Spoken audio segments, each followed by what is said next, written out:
ತರಾಳದ ಮಾತುಗಳನ್ನ ನೇರವಾಗಿ ಮಾತನಾಡುವಂತ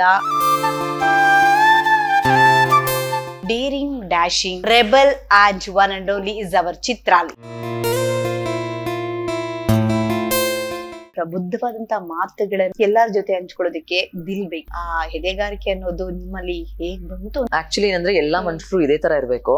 ಒಂದು ಕ್ರೌಡ್ ಅಲ್ಲಿ ಒಬ್ರು ಯಾರಾದ್ರೂ ರಿಯಲ್ ಆಗಿದ್ದಾರೆ ಅಂದಾಗ ಅದು ಹೈಲೈಟೆಡ್ ಆಗಿ ಕಾಣಿಸುತ್ತೆ. ಸೊ ನಿಮ್ಗೆ ನೆಗೆಟಿವ್ ಶೇಡ್ ಅಲ್ಲಿ ನಿಮ್ಮ ಜನ ಗುರುತಿಸಕ್ ಇಷ್ಟಪಡ್ತಾರಾ? ಯಾವ್ದೇ ಒಂದು ಪಾತ್ರ ಮಾಡಿದ್ರು ಇಷ್ಟ ಪಟ್ಟಿದ್ದಾರೆ ಯಾವಾಗ್ಲೂ. ಬಟ್ ನನಗೆ ಪರ್ಸನಲ್ ಆಗಿ ಐ ಲವ್ ನೆಗೆಟಿವ್.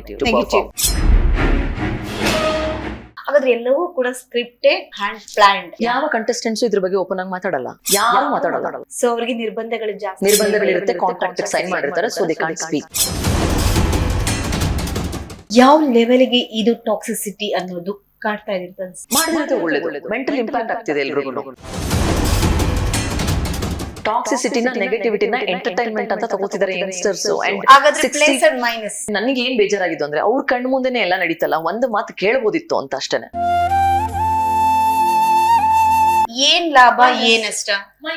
ಮೆಸೇಜ್ ಮಾಡ್ತೀರಾ ನೀವು, ವೋಟಿಂಗ್ ಮೆಸೇಜ್ ₹3 ಒಂದು ಮೆಸೇಜ್ಗೆ ಎಷ್ಟು ಜನ ಮೆಸೇಜ್ ಮಾಡ್ತಾರೆ, ಎಲ್ಲೂ ಗೊತ್ತಾ ದುಡ್ಡು.